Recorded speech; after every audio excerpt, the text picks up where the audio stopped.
শুধু দর্শক, আমি কবিতা দিলাওয়ার বরাবরের মতো আপনাদেরকে কবিতার সাথে স্বাগত জানাচ্ছি। কবিতার সাথে আজ আপনাদের জন্য নিয়ে এসেছি সমস্বর। তার 5 বছর পূরণ করতে যাচ্ছে। এই 5 বছরের পূর্তিতে তারা আয়োজন করেছে কবিতার উৎসব, এবং সেই যারা অনুষ্ঠানটি আমাদের কাছে, আমাদের মেট্রো ডিসি এলাকার দর্শকদের জন্য নিয়ে আসছেন সেই উদ্যোক্তা, তাদের দুজনকে আজ আমি উপস্থিত করব আপনাদের সাথে। জানতে চাইব কেন এই আয়োজন। আসুন, আমন্ত্রণ জানাই অদিতি সাদিয়া রহমান, সমস্বরের পরিচালক, সমস্বরের প্রাণভ্রমরা, এবং কাজ করছে পরিসংখ্যানে ওয়ার্ল্ড ব্যাংকে কনসালটেন্ট হিসেবে। অদিতি, স্বাগত কবিতার সাথে। অদিতির সাথে উপস্থিত আছে তৌফিক হাসান।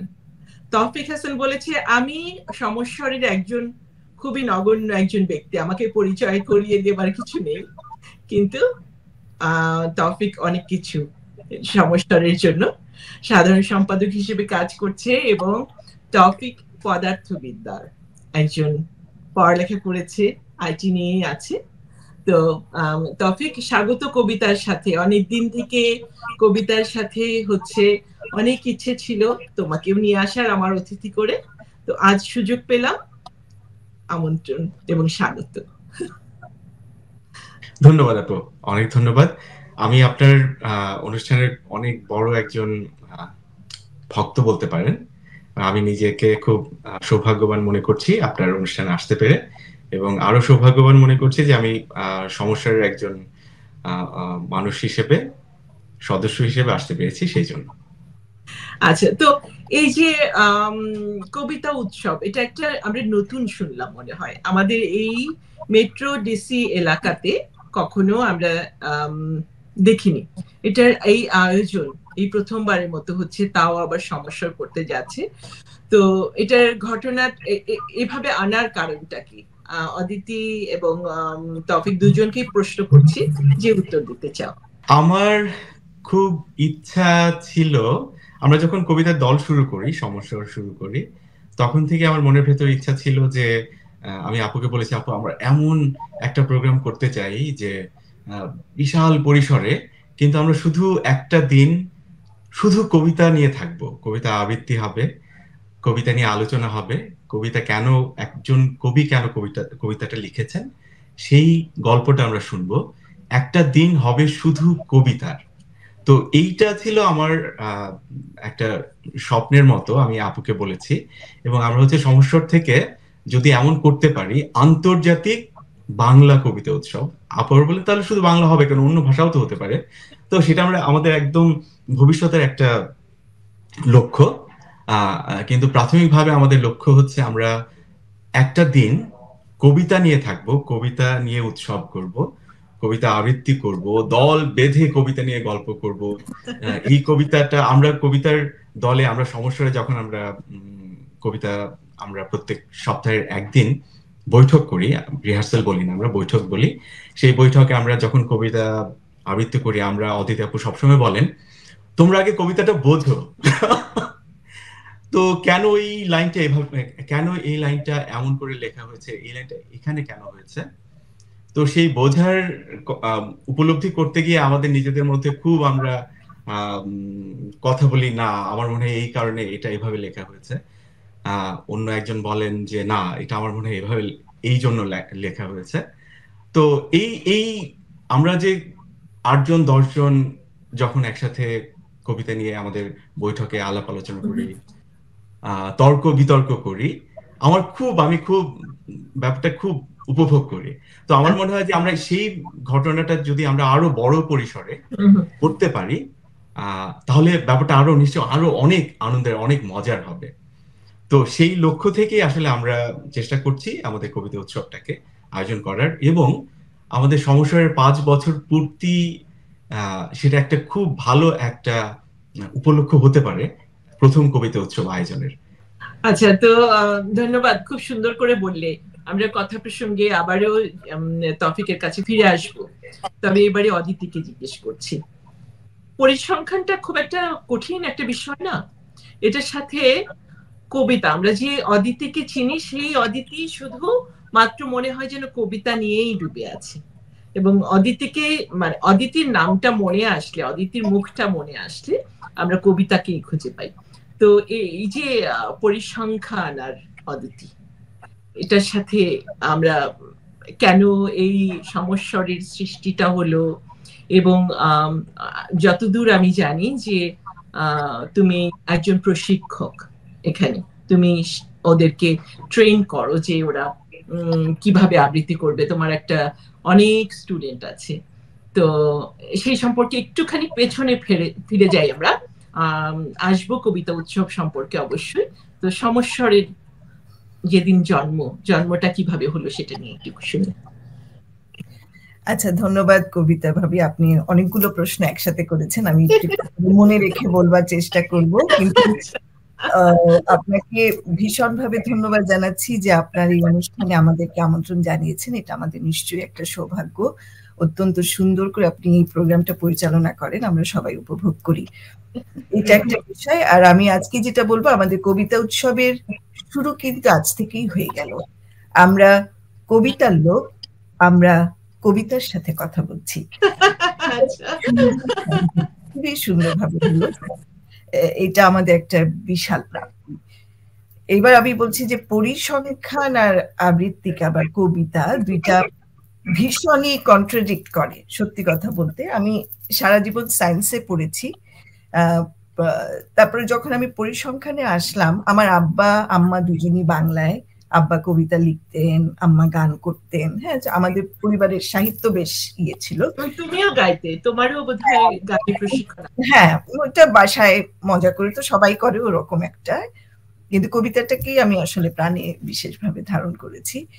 তো আমি যখন পরিসংখ্যানটা নিই, আমার আব্বু খুব মানে লিবারাল মানুষ ছিলেন, হ্যাঁ, কিন্তু ওনার ধারণা ছিল যে আমি যদি লিটারেচারে পড়ি হয়তো আরো অনেক বেশি শাইন করব। তো পরিসংখ্যানটা ফর সাম রিজন, আমি কেন জানি না, আমাদের দেশে অবশ্য, বাংলাদেশে আমরা যখন বড় হয়েছি তখন হয়তো কি পেলাম তার উপর সাবজেক্ট অনেকটা চুজ করতাম। হ্যাঁ, কি নিতে চাই তার থেকে অনেক বেশি। কিন্তু আমি যেহেতু সায়েন্সে ছিলাম, সায়েন্সেরই কোনো সাবজেক্ট নিতে চেয়েছি, কিন্তু আমার আব্বু একটু মন খারাপ করেছিল যে তুমি পরিসংখ্যান পড়বে। কিন্তু আমার হলো যে আমি পরিবার থেকে যেটা পেয়েছি, আমি যদি সাহিত্য চর্চা করতেই চাই, আমার ভেতরে যদি থাকে সেটা কোনো না কোনো ভাবে বেরিয়ে আসবে। তো ওই পরিপ্রেক্ষিতে আব্বুকে বললাম যে একটু পড়ি। তো উনি আমাকে এনকারেজ করে, ঠিক আছে, জীবনে দুইটা ধারাকেই তুমি বেছে নাও, দেখো কোনটা তোমার ভালো লাগে। তো দুটোই চলছে। আরেকটা বলে যাই যে আমরা একটা মানুষ, আমি যখন নিজে অদিতি, আমার কয়েকটা সত্তা আছে। আমি যখন মা তখন আমার ভূমিকা একরকম, আমি যখন মেয়ে তখন আমার ভূমিকা আরেক রকম, আমি যখন স্ত্রী তখন আমার ভূমিকা একরকম। তো আমি পরিসংখ্যানকে আর আমার আবৃত্তি চর্চাকে দুইটাকে আমারই দুটো ভিন্ন রূপ মনে করি। একটা হচ্ছে আমার প্রফেশন, আরেকটা হচ্ছে শখ। হ্যাঁ, সকাল 11:30 থেকে শুরু হচ্ছে 8:30 পর্যন্ত, এর মধ্যে মনে হয় 1 ঘন্টার একটা ব্রেক থাকছে। জি। তো কিভাবে সাজিয়েছো, কি হচ্ছে, কি কি থাকছে, এটি এই বিষয়ে একটু যদি যে কোনো একজন বলো। আমাদের ওয়ার্কশপ থাকছে না, আমরা আসলে ওয়ার্কশপটা আমরা যখন ওয়ার্কশপ আয়োজন করি, আমরা চেষ্টা করি যেন ওয়ার্কশপে যথেষ্ট সময় দেওয়া হয়। এই জন্য আমরা আসলে কবিতা উৎসবের মধ্যে আমরা সেটা না করে আমরা আগে পরে করার চিন্তা করছি। আমরা আগে ওয়ার্কশপ করেছিলাম। তো এইবার আমরা আমাদের কবিতা উৎসবে যা থাকছে, আমি যদি হাইলাইটেড কিছু অংশের কথা বলি, আমরা বেশ কয়েকটি শ্রুতি নাটক থাকছে। আমরা রবীন্দ্রনাথের খ্যাতির বিড়ম্বনা করছি, আমরা আরো করছি সূক্ষ্ম বিচার নাটকটি করছি আমরা, শ্রুতি নাটক। তারপর আমাদের আরেকটি পরিবেশনা শ্রুতি নাটক, রম্য শ্রুতি নাটক, রাজভোগ, পরশুরামের লেখা। এছাড়াও আমরা আমাদের দলীয় কয়েকটি অংশ থাকছে, বৃন্দ আবৃত্তি বলি। ওগুলোই আসলে আমি মনে করি যে আমাদের ওই যে বলে না যে সবাই একসাথে বললে যে আরো সুন্দর হয়। আমাদের দুটি থাকছে, অন্তর্যামী বিকশিত অনন্ত সত্যে, কাজী নজরুল ইসলামের লেখা অনেকগুলো কবিতার একটি সংকলন, অদিতি আপুর সংকলন করা। একটি মজার ব্যাপার হচ্ছে যে আমরা এই অংশটুকু আমরা আমাদের সমস্বরের একদম প্রথম যে অভিষেক অনুষ্ঠান হয়েছিল তখনও আমরা করেছিলাম। 5 বছর পরে আমরা আবারও করছি, অনেকটাই সেই অতীতকে, আমাদের শুরুটাকে আবার মনে করার প্রয়াস আমাদের এটা। তো আমরা সেটা করছি। আলোকধারার ঝর্ণা নামে আমরা আরেকটি সংকলন করছি, সংকলন আবৃত্তি করছি, বিন্দু আবৃত্তি। সেটাও আমি আসলে খুবই এক্সাইটেড দেখার জন্য। এছাড়াও থাকছে কবিদের পর্ব, যেখানে কবিদের লেখা কবিদের সামনে আমরা আবৃত্তি করব। কবিদের অনেক কবি নিজেরা আবৃত্তি করবেন। তারপর আমি সবচেয়ে বেশি উৎসাহী হচ্ছে আমাদের সবুজের মেলা নামে আমাদের সমস্বরের আরেকটি অঙ্গ আছে, আমি বলি আমাদের হৃদয়। একদম বাচ্চাদেরকে নিয়ে আমরা শুরু করেছি, ওদেরকে শুদ্ধ উচ্চারণ শেখানোর জন্য আমরা ক্লাসের মতো শুরু করেছি। তো ওই যে আমাদের সমস্ত পুরো শরীর হলে ওরা হচ্ছে আমাদের একদম হার্ট, আমরা ওদেরকে এত পছন্দ করি। এবং আমি, অদিতি আপু, আমরা খুব খুব মজা পাই ওদের সাথে, ওদের ক্লাসে যখন থাকি। তো ওদের পরিবেশনা আছে, আমার বিশ্বাস যে ওরা সবার হৃদয় জয় করে নিবে। তো আমি খুবই উৎসাহী ওদের পারফরমেন্স দেখার জন্য। এছাড়াও আমাদের সাথে যোগ দিচ্ছেন 21শে পদকপ্রাপ্ত ছড়াকার, বাংলাদেশের প্রখ্যাত ছড়াকার লুৎফর রহমান রিটন। ওনাকে নিয়ে আমাদের একটি পরিবেশনা আছে, ছন্দে আনন্দে। সেখানেও দুটি ছোট বাচ্চা একটা অনুষ্ঠানে থাকবে, মজার মজার ছড়া হবে। তারপর ছড়াকার, জি জি জি জি জি তো বাচ্চারা থাকবে সেখানে সেই অংশে। এছাড়া থাকছে কবিতার গান নামে একটি অংশ। আমাদের অনেক বাংলা কবিতা প্রথমে কবিতা হিসেবে লেখা হলেও পরে সেটা গানে সঙ্গীতায়ন করা হয়েছে, সুর দেওয়া হয়েছে। সেই গানগুলোকে নিয়ে একটি অংশ করা হয়েছে, যেখানে হচ্ছে আমাদের ডিসির সব চমৎকার সব শিল্পী যারা আছেন, কয়েকজন সেখানে থাকছেন, তারা গাইছেন। সেটাও আমি নিজে ব্যক্তিগতভাবে খুব আগ্রহী সেটা উপভোগ করার জন্য। আরেকটি খুব আমি বলবো খুব কালারফুল, রঙিন একটি অংশ আছে। আমরা পুতুল নাচের আয়োজন করেছি। একই রকম ভাবে আমাদের দলের অনেকেই পুতুল দিয়ে স্টেজের মতো করা হয়েছে। আমরা খুব খুব আগ্রহী, আমাদের ব্যাকড্রপ হয়েছে সেটার জন্য। খুব মজা, সেখানেও খুব ভালো মজার কিছু মেসেজ আছে বলা যেতে পারে, গুরুত্বপূর্ণ, কিন্তু মজার ছলে বলা। এটা কি সমাজকে নিয়ে? জি জি জি জি হ্যাঁ, জি, মানে সমাজ বলতে আমাদের এখানকার প্রেক্ষাপটটা, প্রেক্ষাপটে আমরা যে যারা বেড়ে উঠছে, হ্যাঁ তাদেরকে নিয়ে আমরা কিছুটা দেশের, কিছুটা এখানকার মধ্যে কিভাবে ট্রান্সফর্ম করতে পারি, বা আমাদের ভালোবাসাটা, দেশের ভালোবাসাটা কিভাবে নতুন প্রজন্মে দিতে পারি, এরকম ছোট্ট, খুবই ছোট, কিন্তু মূল মেসেজটা ওইটার ভেতরে আছে আর কি। আমি একটু বলে নিতে চাই আরো দুটি অংশ। একটি হচ্ছে যে কবিতার উপর বিষয় ভিত্তিক আলোচনা আছে, খুবই আমাদের। সেটা কি কবিরা করবেন? আলোচক এবং কবি ওনারা করবেন। সেখানেও আমরা অনেক কিছু জানতে পারবো বলে আমার বিশ্বাস। আর অদিতি আপুর একটি একক অংশ আছে। তো ওই সময় আমি ঠিক করেছি, আমি তো অনেক দৌড়াদৌড়ির মধ্যে থাকবো সারা অনুষ্ঠান, কিন্তু ওই সময় আমি আর কিছু করবো না। আমি সবকিছু বন্ধ করে আমি একদম শ্রোতার আসনে বসে আমি উপভোগ করবো ওই অংশটুকু। সেটা আমি অপেক্ষায় থাকলাম, আমিও দেখবো সেটা। আমি বসে দেখবো একদম শেষে, না এটা শেষের দিকে কাছাকাছি, জি শেষের কাছাকাছি, জি। আচ্ছা, তো অদিতি, এই যে আজকের যে আমরা যা মানে তোমার যে এখানটাতে এসে কাজ করা, সমস্যার তোমার কবিতা কে নিয়ে যে তুমি কাজ করছো, সেটার জন্য তো নিশ্চয়ই তোমার প্রশিক্ষণ নিতে হয়েছে। তোমার একটু তোমার এই কবিতা সম্পর্কিত, আবৃত্তি সম্পর্কিত তোমার এই পথ চলাটা, তোমার নিজেকে তৈরি করাটা, এটা নিয়ে একটু শুনি। আমরা জানি এই এলাকাতে কবিতার যারা বাচিক শিল্পী বলতে আমরা যাকে চিনি, তার মধ্যে অন্যতম হচ্ছে অদিতি। এবং তো তোমার কাছ থেকে একটু তোমার কথা শুনতে চাই। প্রাথমিকভাবে তো বলতেই হবে যে পরিবারই আমার উপর মুখ্য ভূমিকা পালন করেছে। আমার আব্বা ভীষণ ভালো আবৃত্তি করতেন, আমার আম্মাও ভালো আবৃত্তি করতেন, এবং প্রশিক্ষণটা ওখান থেকেই শুরু। যে আমি কবিতা পড়ে আমার আম্মাকে এখনো দেখাই, উনি স্যাটিসফাইড হলে বুঝতে পারবো যে মোটামুটি একটা কিছু হলো, কিন্তু আম্মা কখনো স্যাটিসফাইড হন না। এটা একটা মহা সমস্যা। তো যাই হোক, আমাকে বেশ কাজে লাগায় যে ভাবি, আরো ভাবি, যেটা হয়নি, যেটা কি পড়লে ভালো লাগলো না, মানে সহজে হয় না, ওইটা একটা ব্যাপার তো রয়েছে। কিন্তু আমি ঢাকায় কণ্ঠশীলনে আমি প্রশিক্ষণ পেয়েছিলাম একদম প্রথমে, আবৃত্তির সংগঠন।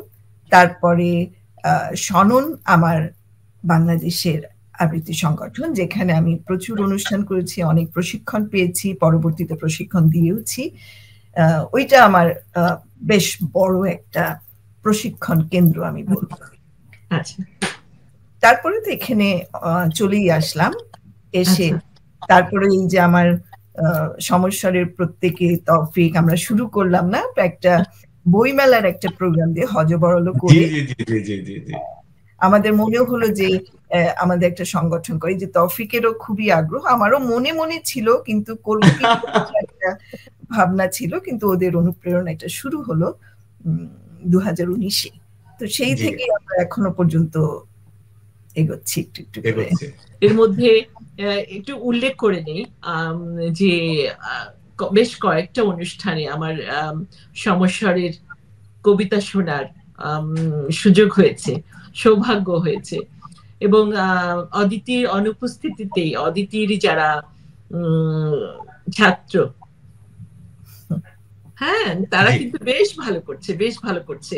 এই কদিন আগেই হলো একটা, সেটি ছিল মোড়ক উন্মোচন, তো ওখানেও দেখলাম বেশ ভালো করছে। এবং শিক্ষক হিসেবে অবশ্যই এটার জন্য প্রশংসার দাবিদার অদিতি, এই ইয়েটা নেয়ার জন্য। কি বলবো, এটা কথাটা মুখে আসছে না, ক্রেডিটটা, কিন্তু ক্রেডিটটা আসলে আমার না, এটা কখনোই একক ক্রেডিট হতে পারে না, গুরু দায়িত্ব নেয়ার জন্য, দায়িত্ব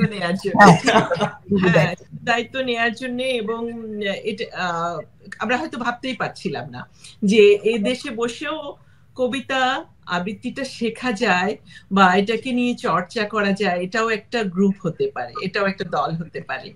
তো এটা কি আরেকটু যদি ভেঙে নেই, সেটি হচ্ছে যে এটা সপ্তাহে একদিন হয় তোমাদের এই প্রশিক্ষণ ক্লাসটা, নাকি এটা মাসে একবার হয়? কিভাবে করো? অনলাইনে দূরে থেকে যদি কেউ করতে চায় সেটাও কি সম্ভব কিনা? হ্যাঁ, আমরা প্রতি সপ্তাহে বসছি। এই যে তৌফিকরা একটু দূর থেকে আমাদের সাথে কাজ করছে, শুরু করেছিল এখান থেকে, কিন্তু লুজিয়ানাতেও আছে না আমাদের মেম্বার, ক্যালিফোর্নিয়া থেকে জেনিয়াপু জয়েন করেন। হ্যাঁ, লুইজিয়ানাতে। তো যে শিক্ষক যার কথা শুনছি এতক্ষণ ধরে, যিনি শিখিয়ে চলেছেন, তার কাছ থেকে আমরা কি আজকের দর্শক কবিতার সাথে দর্শকদের জন্য একটু একটা শুনতে পারি? এবং সেটা অদিতির সবচেয়ে ভালো লাগা এমন কোনো একটা, অনেক কবিতাই তো তুমি আবৃত্তি করো, এর মধ্যে থেকে তোমার কাছে যেটা সবসময় ভালো লাগে, মানে সব সময় তুমি খুব স্বচ্ছন্দ বোধ করো এবং তোমার কাছে খুব ভালো লাগে, এরকম একটা? হ্যাঁ, আমি এই যে বললেন যে সব সময় ভালো লাগার কবি, এবং কবিতা, অনেক বড় বড় কবি আছেন, কিন্তু আমার অন্যতম প্রিয় কবি হচ্ছে আমার বাবা। আমার বাবার নাম হচ্ছে শহীদুর রহমান। উনি 60 দশকের লেখক ছিলেন। ওই সময়কার বেশ তুখর লেখক ছিলেন। পরবর্তীতে লেখা ছেড়ে দিয়েছিলেন, কেন সেটা আমার জানা হয়নি। আমার অনেক ছোটবেলায় আব্বা মারা গেছেন।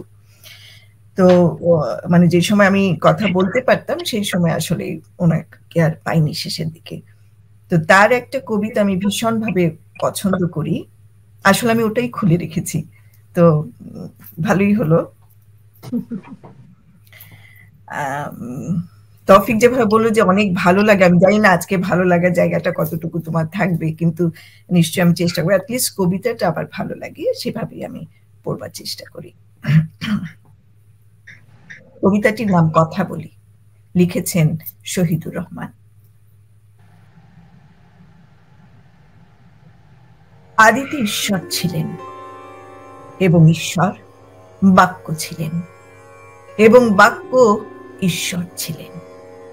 এসো আমরা কথোপকথন করি, এসো আমরা সোনার মতন সন্ধ্যায় কথা বলি, আদিগন্ত মাঠকে সাক্ষী রেখে কথা বলি, খঞ্জনার প্রান্ত অরুজার ফসলি ক্ষেতকে সাক্ষী রেখে কথা বলি, অঞ্জনা নদীকে সাক্ষী রেখে কথা বলি। আমাদের এই গ্রামের নামটি খঞ্জনা, আমাদের এই নদীর নামটি অঞ্জনা, আমাদের সেই তাহার নামটি রঞ্জনা। কথা বলি। অঞ্জনায় ঝাঁপ দেয়া রাখাল বালক সাক্ষী, কথা বলি। অঞ্জনার তীরে ঘাস খাওয়া গুরবিনী গাভী সাক্ষী, কথা বলি। এক ঠেঙে কুঁচ বক সাক্ষী, কথা বলি। কচুরির ভেলায় মৎস্যলোভী সাদা বক সাক্ষী, কথা বলি। আসন্ন মাগরিবের মেঘে ধবল বলাকা সাক্ষী, কথা বলি। সরবনের বাতাসের দোহাই, কথা বলি। কাশফুলের শুভ্র রেণুর দোহাই, কথা বলি। ঘাস ফড়িংয়ের সবুজের দোহাই, কথা বলি। শাপলার উন্মুখতার দোহাই, কথা বলি। পদ্ম কোরকের লাবণ্যের দোহাই, কথা বলি। কলমি লতা লতানোর দোহাই, কথা বলি। বিদ্যুতের ঝিলিকের আলোকে কথা বলি, নদীর তরঙ্গালোকে কথা বলি। ঘাসের সঙ্গীত আলোকে কথা বলি, বাতাসের সননালোকে কথা বলি। মাঝির গীতালোকে কথা বলি। এসো অগণন কথা বলি, এসো মুখে মুখে কথা বলি, এসো চোখে চোখে কথা বলি, এসো অনেক অনেক কথা বলি। এসো প্রান্তরের পাড়ে পাড়ে কথা বলি, এসো বাতাসের ধারে ধারে কথা বলি। এসো আকাশের গায়ে গায়ে কথা বলি, এসো সন্ধ্যার মেঘমালায় কথা বলি। তোমার আমার কথাগুলো শোনো, পৃথিবীর সন্ধ্যায় তারা ফুল ফোটালে, যেন আদিতে বাক্য এবং বাক্য ছিলেন। এসো আমরা হাতে হাত রেখে অবাঙ্ময় কথা বলি। এসো মুখোমুখি চেয়ে নক্ষত্রালোকে কথা বলি। এই অনুভূতিটা, কথা বলি কবিতার তো আমরা কথা শুনছি, কিন্তু কথা হারিয়ে গেল না। এই কবিতাটা শোনার পরের অনুভূতিটা খুব চমৎকার। আমি তো বাকশূন্যই হয়ে বসে আছি, কি বলবো বুঝতে পারছিলাম না। যাই হোক, আর তাছাড়া প্রিয়জনের লেখা, যেটি বাবার লেখা, একটা অন্য রকমের অনুভূতি হয় না? গায়ের মধ্যে গায়ের রোমকূপ গুলো মনে হচ্ছে যেন কাটা দিয়ে উঠছে। অদিতি, অনেক ধন্যবাদ আমার দর্শকদের জন্য। তোমাকে তো যারা জানেন তারা অবশ্যই তোমার কবিতার মহাভক্ত, এবং যারা আজকে শুনলেন তাদেরও নিশ্চয়ই ভালো লাগবে। আর যে কারণে আমরা আজকে একসাথে হয়েছি সেই বিষয়টাতে আবার একটু ফেরত আসি, তারপর আমরা আবার তৌফিকের কাছে ফেরত যাব। তৌফিকেরও একটা কবিতা শুনবো আমরা। তৌফিক, যদি তুমি কোনো কিছু তৈরি হয়ে নিতে চাও, কোনো একটা কবিতা বেছে নিতে চাও, বেছে নিতে পারো। তার আগে আমরা একটু অদিতির সাথে কথা বলি না। অদিতি, এটা হচ্ছে অক্টোবরে, তুমি যদি একটু ডিটেইলটা দাও, এবং প্রদর্শনীর বিনিময়ে সেটি কি টিকিট এখনো অ্যাভেলেবল আছে কিনা একটু যদি বলো। হ্যাঁ, আমাদের অনুষ্ঠানটি হচ্ছে অক্টোবর 6-এ হলিডে ইন স্প্রিংফিল্ডে, ভার্জিনিয়ায়। সকাল 11টা থেকে আমরা দরজা খুলে দেব এবং ঠিক 11:30টায় শুরু করবার ইচ্ছা। সারাদিন ব্যাপী চলবে এবং টিকিট এখনো অ্যাভেলেবল। আমাদের ওই ভিআইপি টিকিটগুলো শেষ হয়ে গেছে। সবাই আমাদেরকে অনুপ্রাণিত করবার জন্যই আসলে অনেকেই সেগুলো নিয়েছেন, কিন্তু যেটা জেনারেল টিকিট বলি আমরা, সেগুলো এখনো আছে। তো আমি আপনার মাধ্যমে সবাইকে আমন্ত্রণ জানাচ্ছি, আপনারা আসেন, কবিতাকে ভালোবাসেন। খুব সুন্দর কথা, কবিতাকে ভালোবাসেন, আসেন এবং কবিতাকে ভালোবাসেন। অবশ্যই এটি অক্টোবরের 6 তারিখে অনুষ্ঠিত হতে যাচ্ছে, এবং সকাল 11:30 থেকে সন্ধ্যা 8:30, তাই তো? জি। এবং মাঝখানে 1 ঘন্টার একটি লাঞ্চ ব্রেক থাকছে। হ্যাঁ, আমাদের দুটো আসলে 1 ঘন্টা লাঞ্চ ব্রেক আর 15 মিনিটস একটা চা ব্রেক থাকবে। বিকেল বেলা সবাই যখন একটু ক্লান্ত বা হাই উঠতে থাকবে, সেই সময় যেন একটু চা খেয়ে আসতে পারি, এরকমই কিছু। আমি অবশ্যই বলবো যে আমাদের এই যে সাংস্কৃতিক চর্চা আমরা যে চালু রেখেছি, সেটি আমরা তো আছি, আমাদের তো শুরুই এটা দিয়ে, আমাদের মাতৃভাষা এটা দিয়ে, কিন্তু আমাদের যারা সন্তানেরা যারা এদেশে বড় হচ্ছে, সমস্যার এবং সমস্যারের মতো অন্যান্য যারা সংগঠন আছে, তাদের আমি তাদেরকেও ধন্যবাদ জানাতে চাই।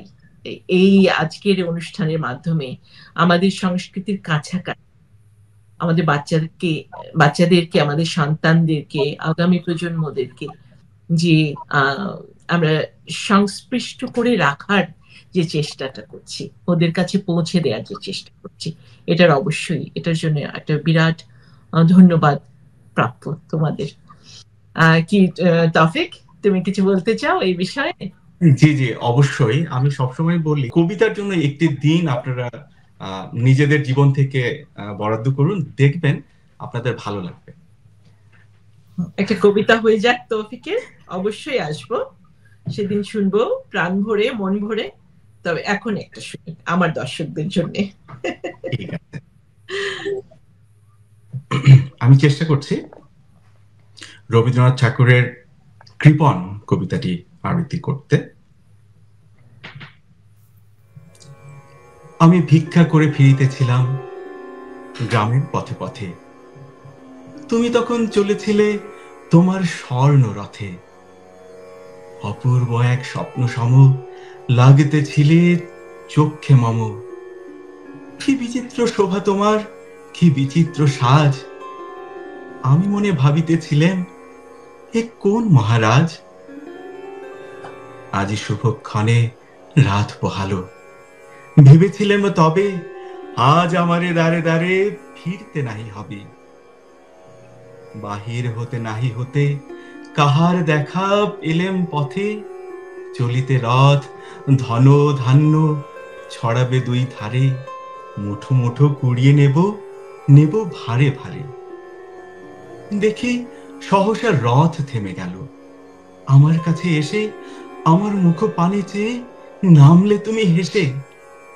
দেখে মুখের প্রসন্নতা জুড়িয়ে গেল সকল ব্যথা। হেনকালে কিসের লাগি তুমি অকস্মাৎ আমায় কিছু দাও গো বলে বাড়িয়ে দিলে হাত। মোরে এ কি কথা রাজা ধীরাজ, আমায় দাও গো কিছু, শুনে ক্ষণকালের তরে রইনু মাথা নিচু। তোমার কি বা অভাব আছে, ভিখারি ভিক্ষুকের কাছে এ কেবল কৌতুকের বসে আমায় প্রবঞ্চনা। ঝুলি হতে দিলেম তুলে একটি ছোট কণা, যবে পাত্রখানি ঘরে এনে উজাড় করি, এ কি ভিক্ষে মাঝে একটি ছোট সোনার কণা দেখি। দিলেম যা রাজ ভিখেরিরে, স্বর্ণ হয়ে এলো ফিরে। তখন কাঁদি চোখের জলে, দুটি নয়ন ভরে, তোমায় কেন দিনই আমার সকল শূন্য করে। ধন্যবাদ। চমৎকার। কে অদিতি, কেমন করলো তোমার ছাত্র? ভালো, আমি তো আমার ছাত্রছাত্রীদের ভীষণ ফ্যান। ওরা আমার জীবন ভোমরা বলবো, ওরা আছে দেখে আমি ভালো আছি। হ্যাঁ, টপিকে বলছিল আমাদের প্রাণ ভ্রমরা অদিতি আপু। তো আমরা সবাই খুব ব্যস্ততার মাঝেও তোমরা দুজন মিলে আমাকে সময় দিলে কবিতার সাথীর জন্য। তো আমার সবসময় প্রচেষ্টা থাকে যারা ভালো কাজ করছে, যারা আমাদের শিল্প এবং সংস্কৃতিকে আমাদের এই সমাজে তুলে ধরছে এবং আমাদের সন্তানদেরকে, নিজেরা তো আমরা ধারণ করছি এবং আমাদের সন্তানদেরকে ধারণ করার জন্য সাহায্য করছে, তাদেরকে উৎসাহিত করার চেষ্টা করি আমি আমার অনুষ্ঠানের মাধ্যমে। তো আজ তোমরা সেই সুযোগটা করে দিলে, এটার জন্য অনেক ধন্যবাদ। আর সর্বশেষ আমার দর্শকদের জন্য যদি কিছু বলতে চাও বা 6 তারিখের উদ্দেশ্য করে কিছু বলতে চাও, বলতে পারো। আচ্ছা, আমি অবশ্যই সকলকে বলবো আপনারা আসুন। আবারও বলছি, কবিতা দেখি না আমরা কবিতাকে কতটুকু কাছে পেতে পারি। আমাদের খুবই শখ বা আমাদের খুবই ইচ্ছা যে কবিতা যেন মেইন স্ট্রিমে আসে। সবসময় আমরা দেখেছি যে কবিতা কিছুটা হলেও বা আবৃত্তিটা আর কি একটু হলেও উপেক্ষিত। তো আমাদের সমস্বরের অবজেক্টিভ হচ্ছে এটাকে পূর্ণভাবে মানুষের কাছে আনা, যাতে করে কবিতাকে রীতিমতো একটা শিল্প মাধ্যম ভাবা হয় এবং যে কোনো অন্য কোনো সংস্কৃতির সাথে বা শিল্পকর্মের সাথে এটাকে সমকক্ষ দেখা হয়। হ্যাঁ, যোগ্য মর্যাদা পায় একেবারে সেরকম একটা জায়গা থেকে। নাহলে অনেক সময় শুনে কবিতা সব প্রথম থেকে তো শুনছি যে কবিতা সারাদিন ধরে কি কবিতা পড়বে। তো হ্যাঁ, তো সারাদিন ধরে আমাদের অনেক কিছুই করবার আছে। কবিতা তো আসলে জীবন বোধ থেকে তৈরি হয়। বিভিন্ন জীবনের কবিতার কথাগুলো যখন আমরা জীবনকে নিয়ে ভাবি, শুধুমাত্র প্রেম বা আনন্দ নয়, জীবনের অনেক কঠিন কঠিন সময় কবিতা ভীষণ মুখ্য ভূমিকা পালন করেছে। তো কবিতাকে সেই মর্যাদা দেবার লক্ষ্যে আমরা সমস্যা, বিশেষ করে ঢাকায় অনেক, বাংলাদেশে তো এটা তার নিজস্ব জায়গা পেয়েই গেছে, এখানে আমরা সেটা করবার চেষ্টা করছি। আর সে কারণে সবাইকে আসতে বলছি, আমাদেরকে সাহায্য করুন, আসুন। আমাদের সাহায্য আপনারা না থাকলে আমরা এগোতে পারবো না। আরেকটা বলে রাখি শেষ করবার আগে, যদি এটাই শেষ প্রশ্ন হয়ে থাকে, যে সমস্বরের প্রত্যেকে আমাকে নানাভাবে নানা জায়গায় সাহায্য করছে। আমি বলবো আমার পরিবারের পক্ষ থেকে সবাই, বাচ্চারা বলেন, প্রত্যেককেই আমি ডিপ্রাইভ করছি। রায়হান আমার স্বামী, ও তো সমস্বরেরই একজন মেম্বার, কিন্তু যেই পরিমাণ স্যাক্রিফাইস করতে হয় আসলে এইসব সংগঠনগুলো করতে হলে, কাজ করতে হলে, বিদেশে তো আমরা প্রত্যেকেই জানি, ভাবি আপনি নিজেও জানেন কতটা না থাকলে এগুলো নিয়ে এইখানে বসে করা খুবই কঠিন। তো আমাদের সেই মানসিকতাটা রাখতে হবে যে পরিবার থেকেই আমরা চেষ্টা করব যে বাংলা সংস্কৃতির যেই ধারাকে নিয়ে আমরা কাজ করি না কেন সেটাকে যাতে মনে প্রাণে লালন করি। আর আমাদের কাজ হচ্ছে, সমস্বরের কাজ হচ্ছে কবিতা নিয়ে এগিয়ে যাওয়া। তো আপনাদের কাছে আমরা এসেছি কবিতার সাথের এই অনুষ্ঠানে, আপনাদের সবাইকে আমন্ত্রণ জানাচ্ছি আমাদের সারাদিন ব্যাপী অনুষ্ঠানে, যাতে আপনারা আমাদের সাথে থাকেন, আমরা আরো এগিয়ে যাই, আগামী দিন আরো ভালো ভালো এইবারের অনুষ্ঠানে যে ভুল ত্রুটি হবে সেটাকে সামনে রেখে বা সেই শিক্ষাটা নিয়ে আরো এগিয়ে যাবার একটা প্রয়াস আমাদের থাকবে। ধন্যবাদ অদিতি। তৌফিক, তুমি কিছু বলতে চাও? আমি অদিতি আপুর পর আর কিছু আমার বলার নেই, আপু যথেষ্ট সুন্দর করে শেষ করেছেন। আমি অদিতি আপুর কথাই আবার বলতে পারি যে আপনারা সবাই আসুন। আর আমি ব্যক্তিগতভাবে আমি আমার ডিসির বন্ধুদেরকে দেখার জন্য খুব উদগ্রীব হয়ে অপেক্ষা করছি। সবার সাথে দেখা হবে আমি আশা করছি। আপনারা সবাই আসুন, খুব মজা হবে, আড্ডা হবে, সারাদিন ধরে কবিতা শুনবো, কবিতা নিয়ে গল্প করব। দেখা হবে। ঠিক আছে, ধন্যবাদ দুজনকেই। হ্যাঁ, কিছু আচ্ছা, বলবে? এখানে একটা কথা বলা দরকার, সেখানে হচ্ছে কবিতা দেলোয়ার যার সাথে আমরা কথা বলছি উনিও কিন্তু আবৃত্তি করেন এবং উনি আমাদের একজন আমন্ত্রিত আবৃত্তিকার। তো হ্যাঁ, তো আপনিও আমাদের সাথে আছেন আমরা জানি। আজ একটু আগেই বললাম, আজ থেকেই আমাদের একসাথে পথ চলা শুরু হলো, এই আর কি। হ্যাঁ, নিশ্চয়ই নিশ্চয়ই, একদম সর্বাঙ্গীন সার্থকতা কামনা করছি সমস্বরের এবং কবিতা উৎসবের, যে এই যে 5 বছর হতে চলেছে। আমার সাথে আজ আরো একজন উপস্থিত আছে যে আমাদের ব্যাক থেকে কাজ করছে এবং সে সবসময় আমার সঙ্গী হয়ে আছে এবং আমি জানি সে সমস্বরেরও একজন খুব একনিষ্ঠ কর্মী। তারেক মেহেদি, তোমাকেও ধন্যবাদ, যদিও আমরা তোমাকে স্ক্রিনে দেখতে পাচ্ছি না। তো আমাদের আজকের এই অনুষ্ঠানটা তে আমাদের সাথে থাকার জন্য অনেক ধন্যবাদ। তো বিদায় নেই তাহলে। ধন্যবাদ ভাবি। ধন্যবাদ অদিতি। দেখা হচ্ছে 6 তারিখে ঠিক সকাল 11:30টায়। শুধু দর্শক, আপনাদের সবাইকে দেখার আমন্ত্রণ জানাচ্ছি।